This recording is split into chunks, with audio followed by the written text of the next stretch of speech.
अस्सलाम वालेकुम, मैं हूं यासिर पीरज़ादा। आइए चलते हैं खबरों की जानिब।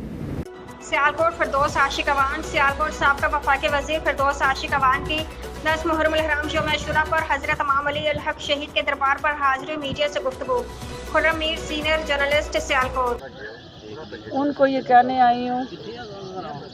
कि आप लोग ये खुश नसीब हैं कि जिन्हें ये सादत मिली है कि वो इस हस्ती की खिदमत करके, उनके ज़ायरीन की खिदमत करके ना सिर्फ़ अपने ईमान को ताज़ा रखते हैं बल्कि इस रूहानी पेशवा, अल्लाह के वली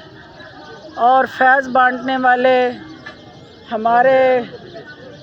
बरे सगीर पाक व हिंद के एक अज़ीम मज़हबी पेशवा ने जिस तरह से यहाँ इस्लाम को प्रमोट करने में किरदार अदा किया, आज का दिन जहाँ हम हुसैनी परचम के नीचे यजीदियत को ललकार रहे हैं, वहाँ हम इनके मिशन के पैरोकार होते हुए इनसे तजदीद अहद करने आए हैं कि हक हमेशा रहता है और बातिल हमेशा मिट जाता है।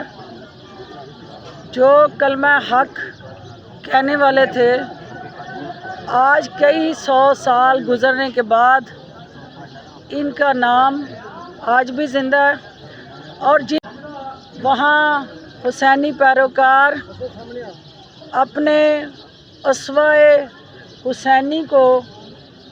प्रमोट करते हुए जगह जगह यजीदियत से लातल्की और हुसैनियत के साथ अपनी निस्बत जोड़ के फ़ख्रिया अपने बच्चों के साथ, फैमिलीज़ के साथ, अहले खाना के साथ गली बाज़ारों में, इमाम बारगाहों में, मसाजिद में जगह जगह सबीलें लगा के रो के अपने अपने अंदाज से नवासा रसूल की उस अज़ीम कुर्बानी को खराज तहसीन पेश कर रहे हैं। आज पाकिस्तान के अंदर जो सबसे ज़्यादा ज़रूरत है वो इत्तेहाद और यकजहती की है, और इत्तेहाद और यकजहती उसी वक्त हो सकती है